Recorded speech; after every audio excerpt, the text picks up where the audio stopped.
నమస్తే అండి. కర్మ అంటే ఏంటి?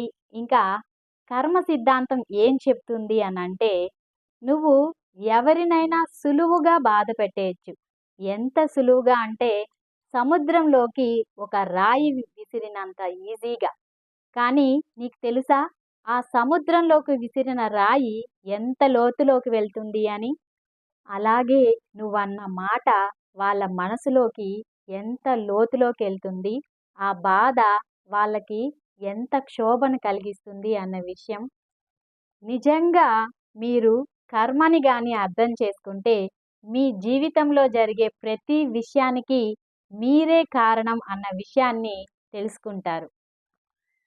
మనం అనుకుంటాం, నాకు ఇలా జరిగింది, నాకు అలా జరిగింది, అంతా విధి అని. కానీ నిజానికి అదంతా మనం చేసుకున్న కర్మ. మనం ఏం చేస్తామో అదే మనకు తిరిగి వస్తుంది. మంచి చేస్తే మంచి, చెడు చేస్తే చెడు. అందుకే మీ చుట్టూ ఎప్పుడు మంచి ఆలోచనలు, మంచి పనులు, మంచి వ్యక్తులతోటి ఉండడానికే ప్రయత్నం చేయండి. జనాలు మిమ్మల్ని ఎలా చూస్తున్నారు అన్నది మీ కర్మ మీద ఆధారపడి ఉంటుంది. మీరు ఎదుటి వారిని గౌరవిస్తే వాళ్ళు మిమ్మల్ని గౌరవిస్తారు. అలా అని మీరు అవమానిస్తే మీకు ఎదురయ్యేది అదేనని గుర్తుపెట్టుకోండి. కాబట్టి అందరితో వీలైనంత గౌరవంగా ఉంటూ, అందరితో మంచిగా ఉండడానికి ప్రయత్నం చేయండి. మనం ఈ లోకంలో ఎక్కడికైనా పారిపోవచ్చు. కానీ మనం చేసినటువంటి చెడు కర్మ నుండి మాత్రం ఎక్కడికి పారిపోలేము. ఎలా అంటే మనం చేసిన చెడు మన చుట్టూ తిరుగుతూ ఉంటుంది.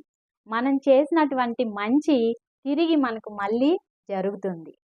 అలాగే ఎవరైనా మిమ్మల్ని బాధ పెట్టుంటే వాళ్ళని వదిలేసేయండి. వాళ్ళని వాళ్ళ కర్మ శిక్షిస్తుంది తప్పకుండా. కర్మ అన్నది ఒక బంతి లాంటిది. అది నువ్వు విసిరితే తిరిగి మళ్ళీ వస్తుంది. ఎలా? నువ్వు ఎలా విసిరితే అలా వస్తుంది. మంచిగా విసిరితే మంచి, చెడుగా విసిరితే చెడుగా. అది నీ చేతుల్లో ఉంటుంది. దీన్నే కర్మ సిద్ధాంతం అని అంటారు. నువ్వు ఎలా చేస్తే అలా ఉంటుంది నీ జీవితం. కాబట్టి మంచి పనులే చేయడానికి ప్రయత్నించండి. మంచి కర్మని మీ వశం చేసుకోండి. ఎప్పుడు కూడా మంచిగా ఉండడానికే ప్రయత్నం చేయండి.